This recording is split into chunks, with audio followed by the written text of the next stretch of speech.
इस छूट का फायदा सिर्फ उद्योगपतियों ने कर्ज चुकाने में किया, न कि देश के अंदर रोजगार या विकास में हुआ। अब सीएसआर में ढील देकर सरकार ठीक वही गलती दोहरा रही है। इससे स्कूल, सड़क और अस्पताल जैसी बुनियादी विकास कार्यों पर फर्क पड़ेगा। इनकम टैक्स और जीएसटी आज देश की कुल आमदनी का 65% है।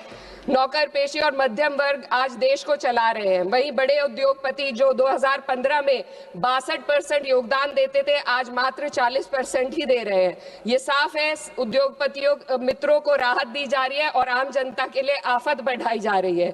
पिछले एक दशक से मजदूरी बिल्कुल नहीं बढ़ी। पहले छोटे से छोटा आदमी अपनी मजदूरी बचाकर डाकखाने में जमा करता था, आज 2 वक्त की रोटी का इंतजाम भी मुश्किल हो गया है। आरबीआई का डेटा बताता है कि पर्सनल लोन 500% बढ़ गया है। लोग लोन अपनी तरक्की या मकान के लिए नहीं ले रहे, बल्कि रोजमर्रा की छोटी छोटी जरूरतों को पूरा करने के लिए आज ले रहे हैं। इस फाइनेंस बिल ने देश के सबसे कमजोर वर्गों के विकास, कल्याण और रोजगार सृजन के लिए कोई समाधान नहीं दिया। आय बढ़ाने का कोई रोड मैप नहीं है। युवाओं की नौकरियों का सपना टूटता जा रहा है। अध्यक्ष महोदय, देश की अर्थव्यवस्था कई फैक्टर्स पर निर्भर करती है। हाल के दिनों में सरकार ने 2 बड़े ब्लंडर किए हैं, जिनका बोझ आम जनता को उठाना पड़ रहा है।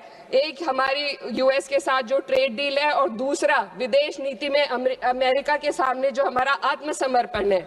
खाड़ी क्षेत्र में कभी भारत का रुख स्वतंत्र और संतुलित था, लेकिन आज हमें दूसरों के संघर्ष में उलझकर नुकसान उठाना पड़ रहा है। ईरान अमेरिका इजराइल विवाद में भारत एशिया का सबसे बड़ा नुकसान उठाने वाला देश बना है।